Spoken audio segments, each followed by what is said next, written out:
Hey everyone, welcome back to Mimi Horror Stories. Tonight, we're bringing you another episode of spine-tingling horror tales set against the calming sound of rain to help you relax and drift off to sleep. So, get comfortable, hit that like button, subscribe, and share your thoughts in the comments below.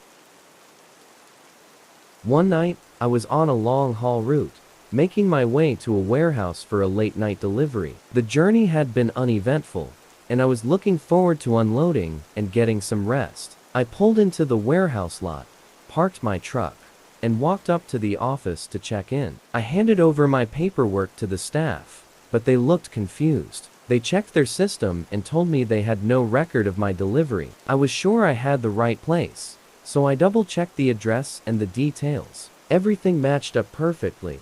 I insisted they look again, but they still couldn't find any record of my delivery or the items I was carrying. Frustrated, I asked them to come and inspect the load themselves. We walked back to my truck, and I opened the trailer doors. To my shock, the trailer was completely empty. The entire load I had been transporting had vanished without a trace. The warehouse staff were just as baffled as I was. There were no signs of forced entry, and the seals on the trailer were intact.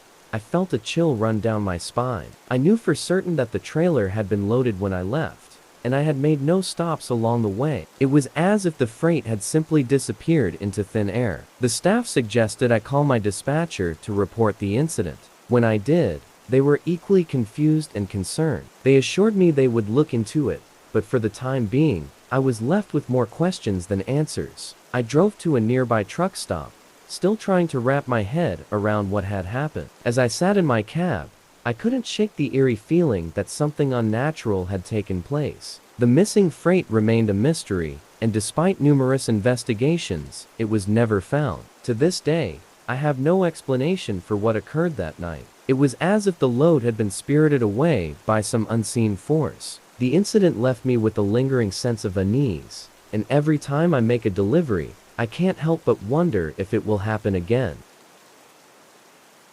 One night, I was driving my truck down a long, deserted highway. It was past midnight, and the road was eerily quiet. I was in the middle of nowhere, with nothing but darkness and the hum of my engine for company. Suddenly, I noticed something strange in my rearview mirror. A pair of headlights appeared in the distance, approaching rapidly. At first, I thought it was just another vehicle, but as it got closer, I realized there was something off about it. The lights were blindingly bright, and they seemed to be floating just above the ground. The vehicle got closer and closer, until it was right on my tail. I tried to speed up, but it matched my pace, staying just a few feet behind me. I could feel a cold sweat break out on my forehead as I gripped the steering wheel tighter.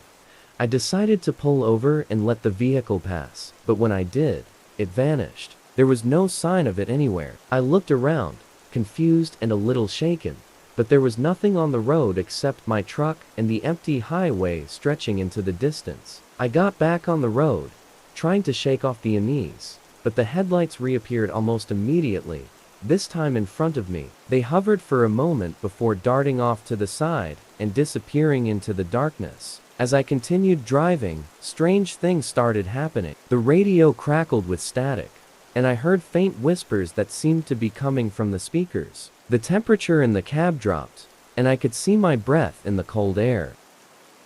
Then, out of nowhere, I saw a figure standing in the middle of the road. I slammed on the brakes, coming to a screeching halt just inches away from the person. But when I got out to check, there was no one there. The road was empty again. I decided to keep driving, determined to reach my destination as quickly as possible. The rest of the night passed without incident, but the experience left me rattled. When I finally arrived at my delivery point, I was exhausted and on edge. I later learned that the stretch of highway I had been driving on was notorious for strange occurrences. There had been numerous reports of ghostly headlights, unexplained figures, and other paranormal phenomena. Some said it was the site of a terrible accident many years ago, and that the spirits of those who died still haunted the road. Even now, I can't explain what I saw that night. The memory of those ghostly headlights and the strange events that followed still haunt me, and I avoid that highway whenever I can. The experience left me with a deep sense of unease, and a belief that there are things out there that can't be explained by logic or reason.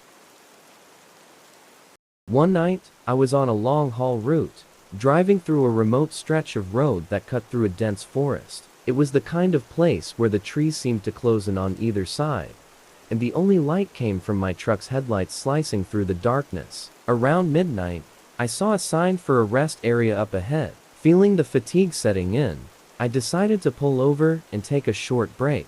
The rest area was small and deserted, with a couple of picnic tables and a single streetlight casting a dim glow. I parked my truck and stepped out to stretch my legs. As I walked around, I noticed an old, beat-up car parked in the corner, half hidden by the trees. It looked like it had been there for a long time, covered in rust and leaves. I felt a chill run down my spine, but brushed it off as just the eerie atmosphere. After a few minutes, I heard a faint sound coming from the direction of the car. It was a low, rhythmic tapping, like someone gently knocking on metal. I froze, straining my ears to listen. The tapping continued, slow and deliberate.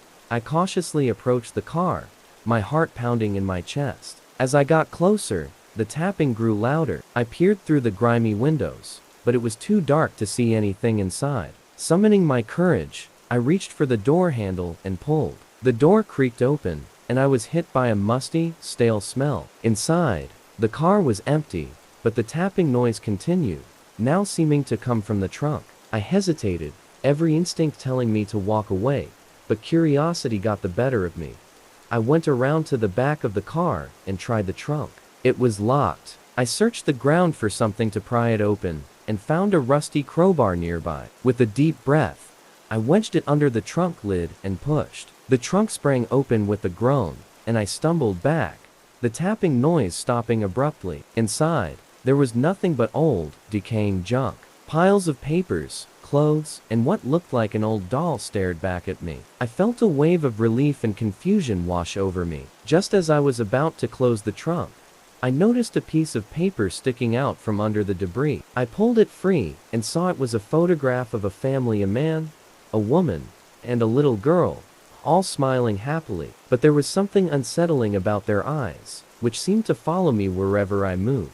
I shoved the photo back into the trunk and slammed it shut. The tapping had stopped, but the eerie feeling lingered. I hurried back to my truck, eager to get away from the rest area. As I started the engine and pulled back onto the road, I glanced in my rearview mirror. To my horror, I saw the figure of a little girl standing by the old car, staring directly at me. Her eyes were hollow and dark, and her expression was one of sadness and longing. I sped up, watching as she faded into the darkness, the rest area disappearing behind me. The rest of my drive was filled with an overwhelming sense of dread. When I finally reached my destination, I couldn't shake the image of that girl from my mind. I later learned that years ago, a family had disappeared in that area, their car found abandoned at the same rest stop. I still think about that night and wonder if I encountered the spirits of that lost family. The experience left me with a deep unease and a reluctance to stop at remote rest areas alone at night. One late night, I was driving my truck down a lonely stretch of highway. The road was empty, and the only sound was the steady hum of my engine. It was just me, the road, and the occasional crackle of static on the radio. As I was passing through a desolate canyon, I suddenly heard something strange. At first, it was faint, like the wind whispering through the trees, but as I drove further, the sound grew clearer. It was a woman's voice, soft and melodic, singing an old, haunting melody.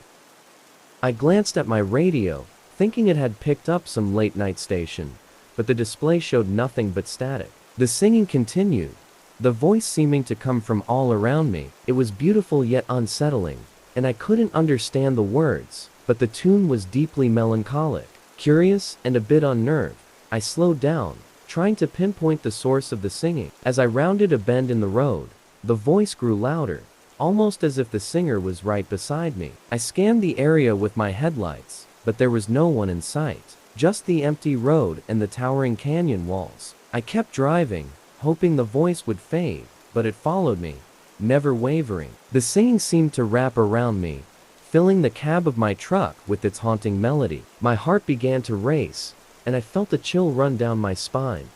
Desperate to shake off the eerie feeling, I turned up the volume on my radio, trying to drown out the voice with static and noise. But it didn't help. The singing persisted, clear and undisturbed by the cacophony. I gripped the steering wheel tighter, my knuckles white, and pressed on the gas, wanting to get out of the canyon as quickly as possible. The voice stayed with me, unrelenting, until I finally saw the canyon walls open up, and the road stretch out into the open desert. As I exited the canyon, the singing abruptly stopped. The silence was jarring, and I almost wished the voice would come back. I drove a few more miles before pulling over to the side of the road, my hands shaking. I took a few deep breaths, trying to calm myself.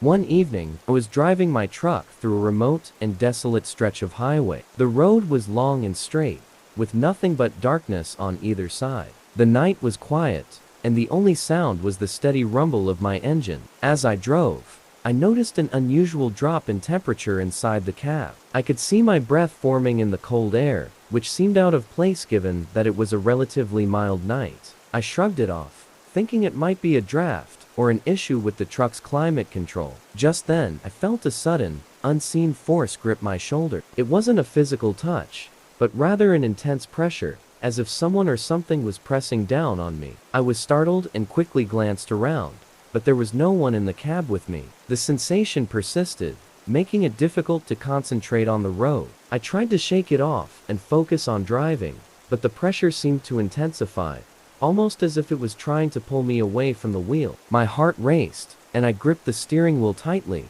trying to maintain control. As I drove, the air grew colder, and the eerie feeling of being watched intensified. I kept glancing in the mirrors, expecting to see someone or something behind me, but there was nothing there. The only other sign of life was the occasional flash of my headlights illuminating the empty road ahead. Eventually, saw the lights of a small town in the distance. The moment I entered the town's limits, the cold air and the pressure on my shoulder abruptly vanished. The whispers stopped, and the atmosphere inside the cab returned to normal.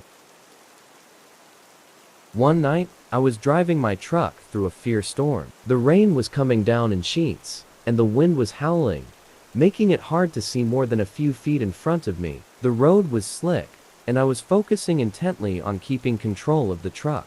As I drove, I noticed a figure standing by the roadside, barely visible through the pouring rain. It was a man in a bright yellow raincoat, completely drenched, but standing perfectly still. His appearance was odd, especially given the storm's intensity. Concerned for his safety, I decided to pull over and check on him. I parked the truck and walked over to where he was standing, but when I got there, the man was nowhere to be seen. All that remained were wet footprints in the mud leading to nothing. I looked around, calling out, but there was no sign of anyone. The rain continued to pour down, and the footprints eventually began to wash away. I felt a shiver run down my spine as I realized that the man had disappeared without a trace. I got back in my truck, feeling unsettled, and continued on my way. The storm raged on, but I couldn't shake the feeling that something strange had just happened. Later, I tried to make sense of what I had seen, but there was no explanation for the sudden disappearance of the man and the mysterious footprints. One evening, I was driving down a remote road, far from any towns or homes. The area was completely quiet, with only the occasional rustle of wind through the trees. As I rounded a bend, I spotted an abandoned car parked on the side of the road. The car was running, and the doors were wide open. It looked like it had been left in a hurry. I slowed down and pulled over to take a closer look, feeling a growing sense of unease. There was no sign of anyone around, and the area was unsettlingly still. I got out of my truck and approached the abandoned vehicle. Inside, the car was empty, and there were no personal belongings or obvious signs of what had happened. The engine was still idling, and the rain was beginning to fall, making the situation even more eerie. I checked the surrounding area, hoping to find some clue about the driver's whereabouts, but there was nothing. It was as if the driver had vanished into thin air. The car felt almost like a ghostly remnant of a previous occupant. Feeling uneasy, got back in my truck, and continued on my way. Later, I learned that the car had been reported stolen and was connected to a missing persons case. The news made the whole experience even more unsettling, knowing that the abandoned vehicle was linked to something so serious and mysterious. To this day, I can't shake the feeling of that eerie silence and the abandoned car left on that lonely road. The whole incident has left me with a lingering sense of unease whenever I drive through remote areas. Later, I discovered more details about the abandoned car. It turned out that the vehicle had been stolen a few days before I found it. The car had belonged to a young woman who had been reported missing under mysterious circumstances. The story behind the car was tragic. The woman had been driving home from work one evening when she disappeared. The car was found not far from where I had encountered it, with no sign of her ever having left it. Investigators were baffled by the lack of evidence and leads. The abandoned car, still running with the doors open, was linked to her disappearance. Authorities later determined that the vehicle had been left there intentionally, perhaps as a clue or a message. The case attracted significant media attention, and search efforts were intensified, but the woman was never found. As the investigation continued, theories emerged that she might have been taken by someone she knew or encountered someone dangerous on that remote road. Despite numerous leads and searches, the case remained unsolved. The whole experience left me with a deep sense of foreboding. Knowing that the car was tied to such a heartbreaking story made the encounter even more unsettling. Whenever I drive through remote areas now, I can't help but think of that abandoned vehicle and the mystery surrounding it.